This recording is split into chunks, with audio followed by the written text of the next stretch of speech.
Actually, what Mayor Pro Tem Martin has on, the key is to cover one's nose and one's mouth. And we wear them to protect other people from ourselves, because it's been indicated that anywhere between 25–30% of people who are carrying this virus are asymptomatic. They're walking around with no symptoms. They feel great. They don't have a fever, don't have a cough, tightness of chest, but they are still very much infectious. And so the purpose of wearing the mask, the face covering, as we say mask up, is to protect other people from you, especially when you are out and about other individuals. So that's the purpose.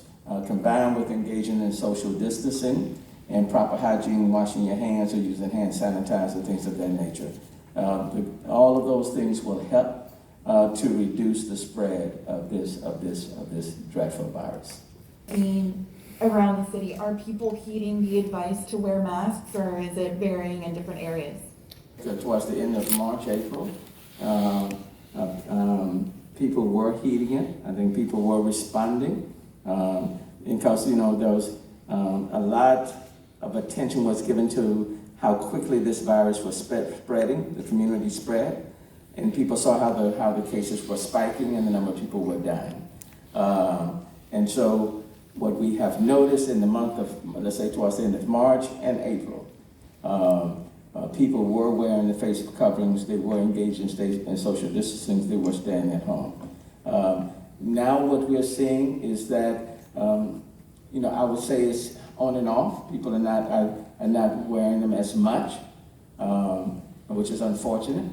And that's why we're putting forth an extra push to encourage people to mask up, to put on masks or face coverings, because the very same things that we needed to do in March and April, beginning of this month, to flatten the virus, are the same things we need to continue to do in order to keep everyone safe. Let me ask Dr.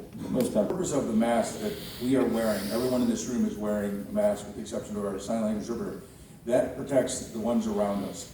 So it's important that people understand that if you want to do your part to support the society, support the community, and support the economy, then you need to be wearing a mask. Because for those individuals, the large percentage that we've noted that are without symptoms and don't know if they're infected and are spreading it, the people who become infected, they're going to wind up testing positive, they're going to wind up getting ill, they're going to wind up being in the hospital, and we'll see the numbers come up. The problem, though, to keep in mind is that is delayed. So between the time when somebody inadvertently spreads the virus to somebody else, who then generally inadvertently spreads it to several other people, by the time that we see the numbers ticking up, we're going to be way behind on that. So it's really important people wear the mask, social distance, do all those things that we've been asking folks to do.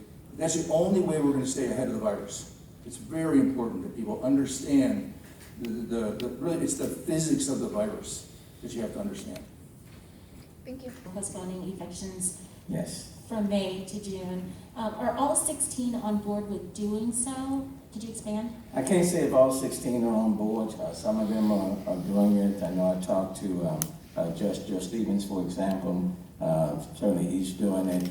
And we're talking about specifically people who have gotten behind because of COVID-19. We're not talking about, for example, individuals who may not have been paying their rent in December, January, February.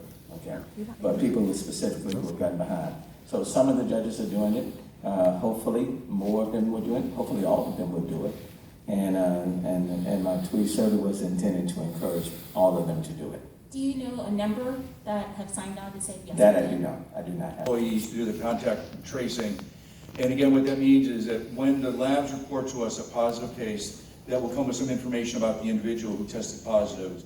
Sometimes it's as little as a name and a phone number. We would prefer if we got the entire form was filled out with an address and the date of birth and some other information.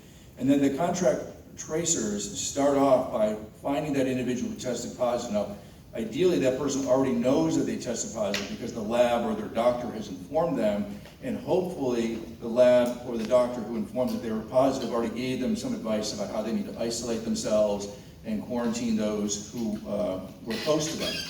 Our contact tracers, which are going to be going through training, are going to be doing the epidemiology. So they will interview the person who tested positive to find out during the time from, and every case is different. So when somebody tested positive and or when they develop symptoms, we have to go back, depending on the particular story, a couple of days and start interviewing out who they may have been in close contact with.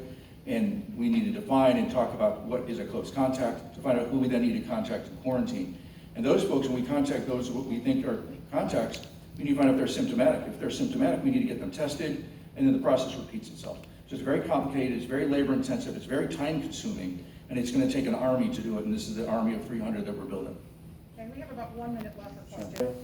They asked, does the Houston Health Department have any reports of the condition multi-symptom? Talked about this last week, and as of this morning, I'm not aware of any cases in Houston. But again, we ask that the physicians in the community, this is a brand new illness, and the CDC has done a good job of trying to push the information out to clinicians, doctors, and nurses across the nation, so they'll be on watch for it.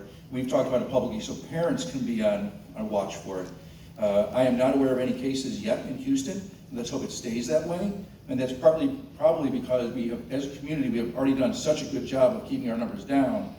We need to continue doing that, or else, you know, that's one of the consequences if the numbers shoot up, is that children may become ill. So. Okay, do you have a question for the mayor?